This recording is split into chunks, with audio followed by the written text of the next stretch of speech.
من الشیطان الرجیم بسم اللہ الرحمن الرحیم۔ رب کریم نے حضرت موسیٰ علیہ السلام سے فرمایا کہ اے موسیٰ، میں تجھے کوئی ایسا کام نہ بتا دوں جس سے تو میرے اتنے قریب ہو جائے جتنا کہ یہ آنکھ اور نور ہے، یہ کان اور سماعت ہے، یہ دل اور یہ خیال ہے، یہ جسم اور روح ہے۔ موسیٰ علیہ السلام نے عرض کی، یا رب العالمین، کون ہے جو یہ نہیں چاہتا کہ وہ اتنا قریب ہو جائے؟ تو رب کریم نے فرمایا کہ اے موسیٰ کہ میرے محبوب پر درود پاک پڑھ، تو میرے اتنے قریب ہو جائے گا جیسے یہ زبان اور کلام ہے، جیسے یہ آنکھ اور نور ہے، یہ کان اور سماعت ہے، یہ جسم اور روح ہے۔ تو جن لوگوں نے آقا صلی اللہ علیہ وسلم پر درود پاک پڑھا اور آپ سے محبت کی، ان میں حضرت خواجہ حسن بصری رحمۃ اللہ علیہ ہیں۔ یہ چشتیہ سلسلے کے سرخیل اور جو ہیں امام ہیں۔ حضرت حسن بصری رضی اللہ تعالیٰ عنہ کی کنیت ابو محمد اور ابو سعید ہے۔ آپ حضور پر نور صلی اللہ علیہ وسلم کے اہم تابعین میں سے ہیں۔ آپ حضرت علی کرم اللہ وجہہ کے خلیفہ ہیں، اور آپ کو خرقہ خلافت جو حضور پر نور صلی اللہ علیہ وسلم کو معراج کے وقت عطا ہوا تھا وہ آپ کو ملا۔ حضرت خواجہ بصری رضی اللہ تعالی عنہ کا جذبہ قلب اتنا زیادہ تھا کہ اگر کوئی گناہ گار بھی آپ کو دیکھ لیتا تو فاجر و فاسق ہوتا تو وہ توجہ بغیر وہ گناہوں سے نہ صرف توبہ کر لیتا بلکہ آپ کی طرف راغب ہو جاتا۔ حضرت حسن بصری رضی اللہ تعالیٰ عنہ کی والدہ ماجدہ حضرت ام المومنین ام سلمہ کی خادمہ تھی، اور آپ کے والد حضرت موسیٰ رائی ابن خواجہ اویس کرنی تھے۔ آپ مدینہ منورہ میں پیدا ہوئے۔ آپ بڑے حسین تھے، اسے آپ کو لولوی یعنی موتی کہتے تھے، چونکہ آپ تجارت کا کام کرتے تھے، موتی اور مراورید کا کاروبار کرتے تھے۔ اس لیے جب آپ اس طرف راغب ہوئے تو آپ نے تمام دولت غریبوں اور مسکینوں میں تقسیم کر دی، اور آپ حضرت امین المومنین حضرت علی کرم اللہ وجہہ کی خدمت میں حاضر ہو گئے، اور آپ کا دامن پکڑ کر کاملان وقت میں ہو گئے۔ آپ ہر وقت عبادت کے اندر مصروف رہتے۔ 7 دن تک آپ کھانا نہ کھاتے تھے۔ آپ نے 70 سال وضو میں رہ کر اللہ تعالیٰ کی عبادت کی۔ حضرت حسن بصری رضی اللہ تعالیٰ عنہ جب پیدا ہوئے تو آپ کی والدہ ماجدہ آپ کو لے کر حضرت عمر المومنین حضرت عمر فاروق رضی اللہ تعالیٰ عنہ خدمت میں حاضر تھی۔ آپ نے دیکھتے ہوئے فرمایا کہ یہ بچہ بڑا خوبصورت ہے، اس کا نام حسن رکھو۔ آپ جب شیر خارگی کی حالت میں آپ کی والدہ ماجدہ جب گھر کے کام میں مصروف ہو جاتی تھی تو حضرت ام سلمہ رضی اللہ تعالیٰ عنہ اپنے پستان مبارک سے آپ کو دودھ پلاتی، اور آپ دعا فرماتی کہ اس کو مسلمانوں کا امام بنا دو، ان کا رہنما بنا دو۔ حضرت حسن بصری رضی اللہ تعالیٰ عنہ نے 130 صحابہ کی زیارت کی، ان میں 7 وہ صحابی بھی تھے جو جہاد میدان بدر میں جہاد کرتے رہے۔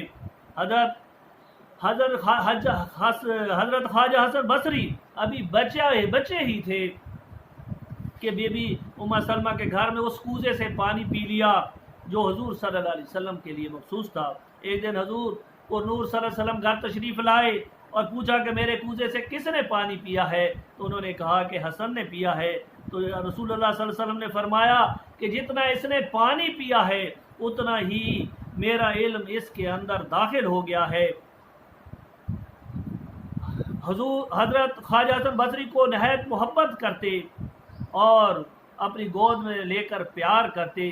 ایک دن حضرت خواجہ حسن بصری رضی اللہ تعالیٰ عنہ چھت پر عبادت کر رہے تھے۔ آپ کے آنسو اتنے تھے کہ پر نالے بہہ اٹھے۔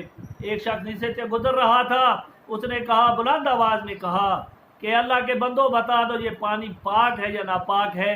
تو اس نے کہا، حضرت حسن بصری رضی اللہ تعالیٰ نے فرمایا کہ یہ گناہ گار کے آنسوؤں کا پانی ہے، آپ اپنے کپڑوں کو دھو لیجئے گا۔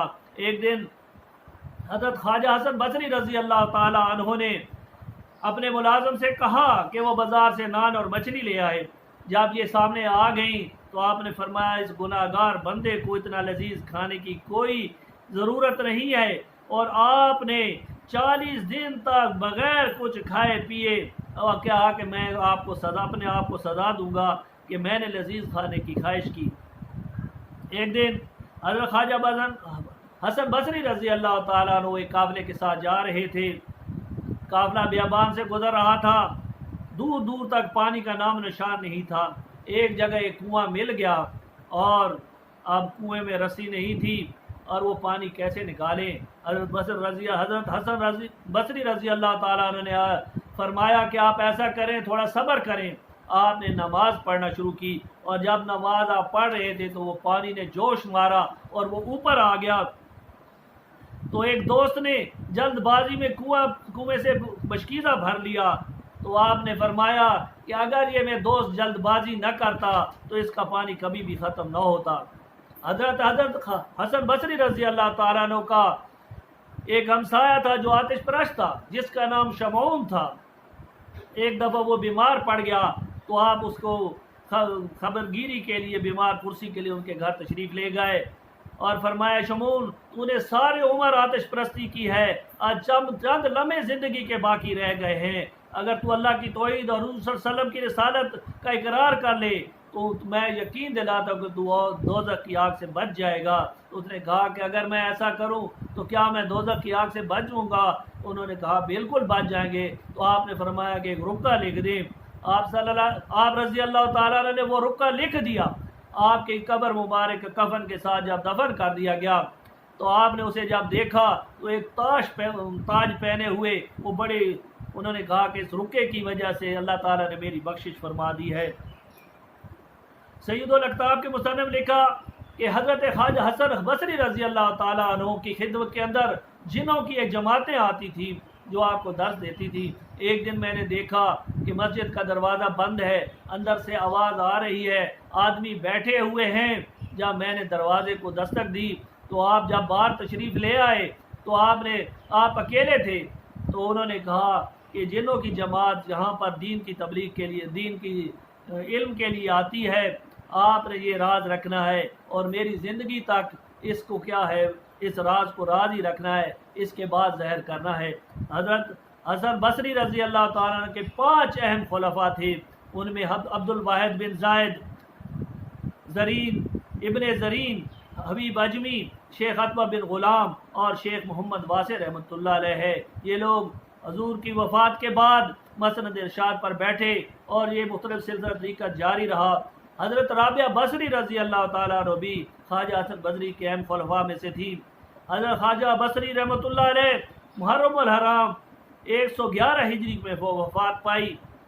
بعض کہتے ہیں کہ رجب المرجب 112 میں، لیکن جو پہلی تاریخ ہے 111 رجب 111 محرم الحرام 111 ہجری، یہی ایک درست تاریخ ہے۔ اللہ تعالی ہمیں نیک بندوں کے راستے پر چلنے کی توفیق کر دے اور حضور صلی اللہ علیہ وسلم کا سچا غلام بنائے اور دین کے اندر پورا داخل فرما دے۔ وآخر دعوانا الحمدللہ رب العالمین۔